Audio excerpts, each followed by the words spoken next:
This is the Momentum Podcast. Entrepreneurs are the visionary leaders of the world. In this episode of the Momentum Podcast, you'll get a behind-the-scenes look into the Charfen Summit, an exclusive event for members of our coaching programs. By the end of this episode, you'll hear from real entrepreneurs leading world-changing businesses about what genuine leadership is. You'll also understand the truth about how taking care of yourself can create momentum in your life and business, and you'll understand how to overcome perfectionist tendencies and create massive momentum in your business. If you've ever wondered what genuine leadership looks like, this episode is for you.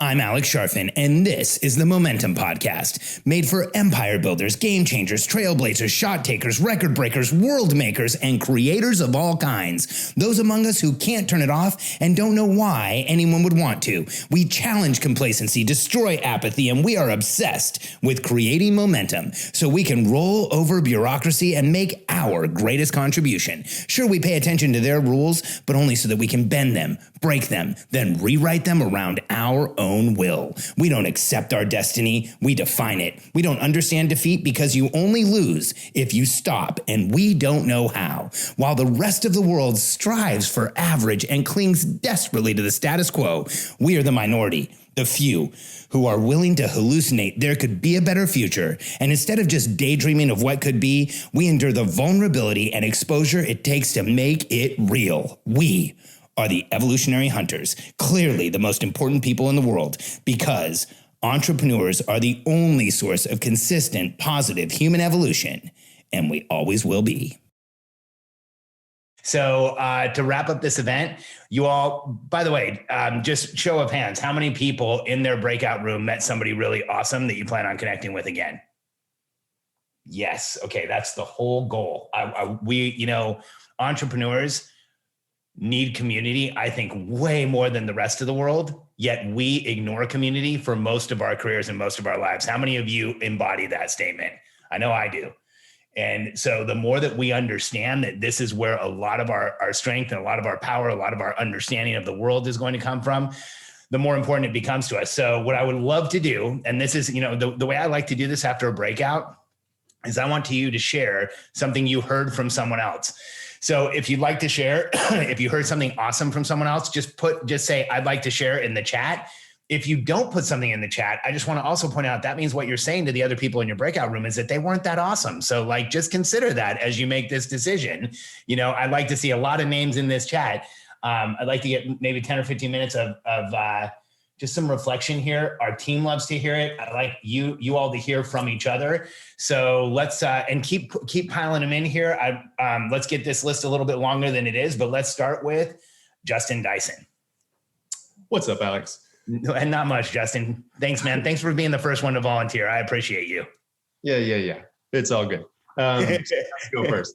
But so my group, one thing Gabriella said that I agree with this sentiment. She was just talking about kind of like the psychological safety that we've discussed throughout the day, kind of just self-care in general as well. So for me and her both, I think that was kind of a big thing, especially because, COVID and all the other craziness in the world right now. So that was kind of a big key takeaway. And then the other thing that we just kind of had more of a roundtable discussion after we shared our wins or whatever. And just talking about, or we had a good split between like operators and I guess CEOs and the group. And I happen to be dealing with both right now, or being both right now. So it was really cool to be able to just offer that back and forth of well, here's the CEO perspective. And then also here's the operator perspective. And we're able to help one another kind of tackle a few questions or obstacles. So it was really good. Nice. Thanks, Justin. I appreciate you sharing. Cosmo, let's hear from you. And then we're going to Kelly next. I need a couple more names in here. Yep. Kelly said it. She said the one thing that just keeps coming back time and time again back in her face is self-care and how important it is. And it's so funny. We all kind of, hit on that and how we mistreat ourselves for the game. Yeah. Yeah, totally. And was there any conclusion or anything? I mean, that's such an interesting way to put it. It's like we mistreat ourselves for the entrepreneurial game. And again, I said this earlier, there's way too many examples in popular culture today of entrepreneurs who are making it look like the way to be successful is to mistreat yourself. So what conclusions or what input did you guys draw from that, Cosmo?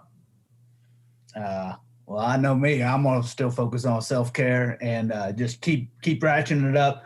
But even with Dustin, like Dustin said, if he shows up in a way that's not 100%, then that's just radiated through the team, and how important self-care is for Dustin. It's not just for the entrepreneur; it's for the entire team.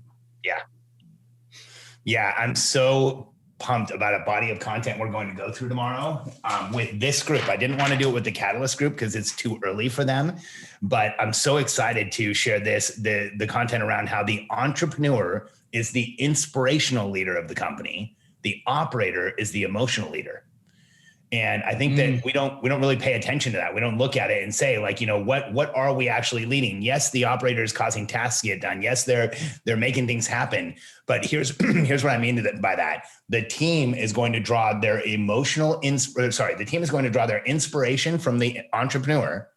They're going to draw their emotional lead from the operator.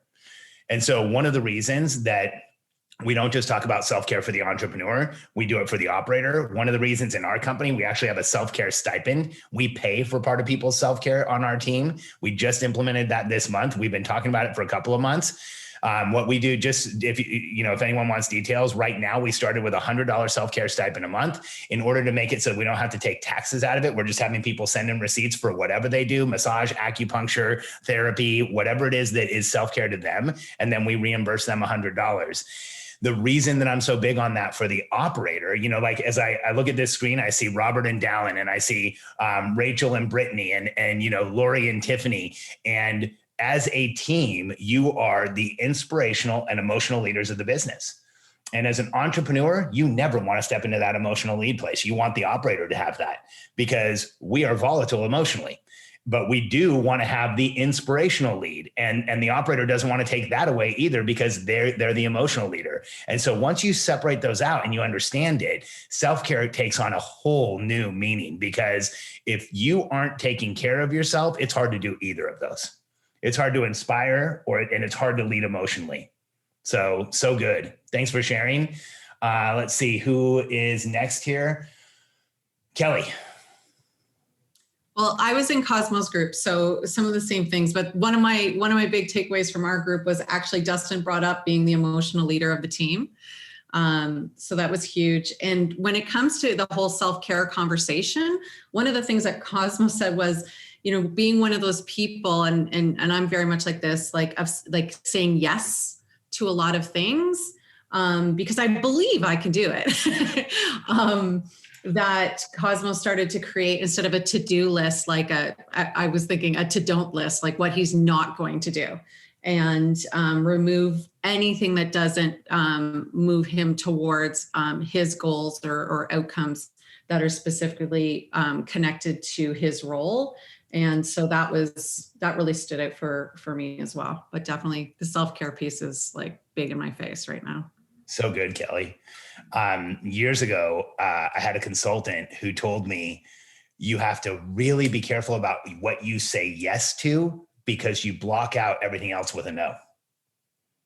And it took forever for that to sink in. I remember asking, like, what do you mean by that? He said, well, you say yes to an appointment at noon on your calendar. You're saying no to anything else you could be doing at noon on your calendar. You say yes to jumping in and helping the team. You're saying no to everything else you could potentially be doing at that time. And he said, one of the biggest issues with entrepreneurs is that we are the fastest to say yes. In fact, when we're in a decision-making process, we want to get out of it as fast as possible. And if we can just say yes and take it on, oftentimes that's the habit we get ourselves into. So good, Kelly. I appreciate that. Really appreciate it. Let's see. Let's go to Dallin. Yeah, so we started with a self-care conversation as well. So I'm really glad that we're all aligned on eliminating the stigmas around these topics, fears. Yeah. But what I found really helpful as well is I, as a human, as a worker, am a perfectionist. And so I don't like to release something to the team or to the public or to myself if it is not in its most complete state at that time. And so I've been going through the process so far. I've been taking my time and trying to be as meticulous as I can in pulling together all of our strategic direction documents.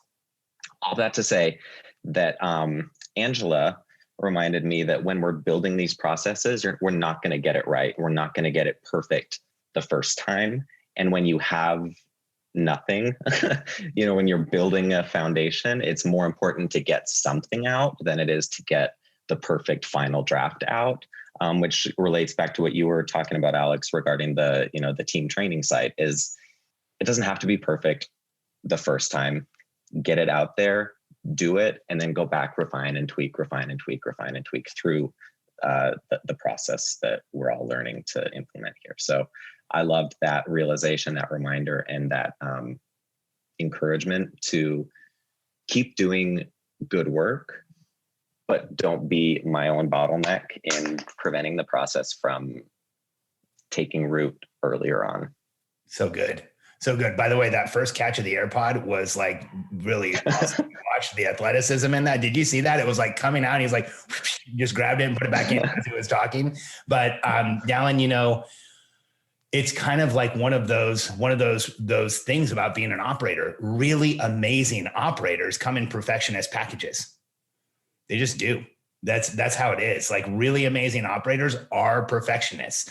And then what we do in our content is help walk away from perfection and walk into production, like getting things done, like making it happen, and using and really setting aside that quest for perfection, because your business is broken, and if things go well, it always will be. Anyone who is a perfectionist should just put that on their desk, and that should be what you start your day with, because then that way your blood pressure doesn't go up every time there's something that isn't perfect. I love this realization, Dallin. I think it's going to be huge for you. Especially if you are an admitted recovering perfectionist. There is a ton in our group. I would say, it's interesting. We even have entrepreneurs who are on the perfectionist side who like want everything exactly how it needs to be perfect. It's funny. A friend of mine just did a launch that I think was about 300 or something K. His sales letter was a Google Doc.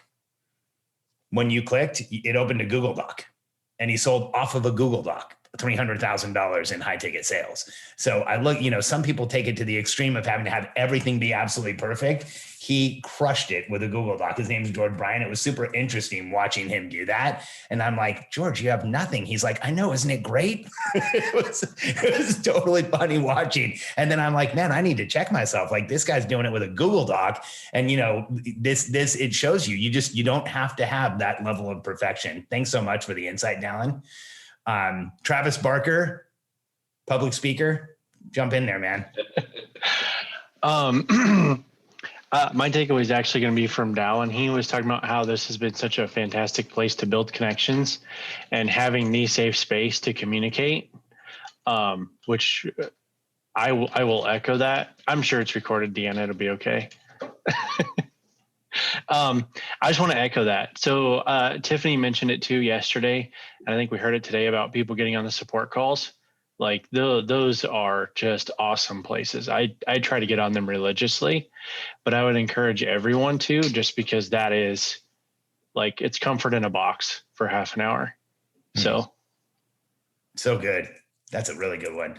We're now going to add that to our sales page, comfort in a box for a half hour.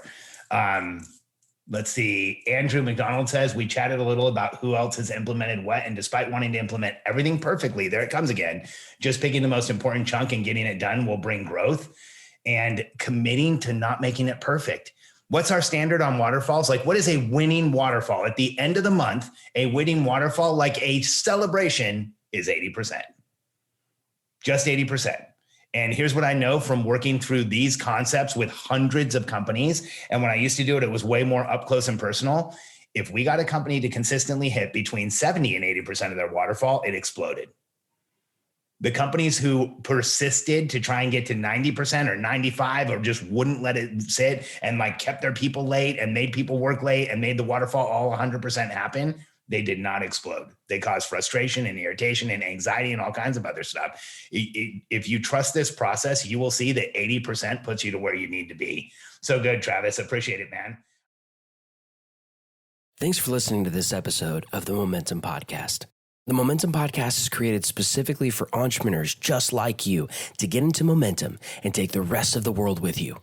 If this episode helped you do that, take a moment and leave us a review. Let us know how we helped you make a bigger impact on the world. And our journey doesn't have to end here. Be sure to check out our Facebook community filled with entrepreneurs just like you who are getting into momentum and building world-changing empires. Go to charfen.com/community to join now.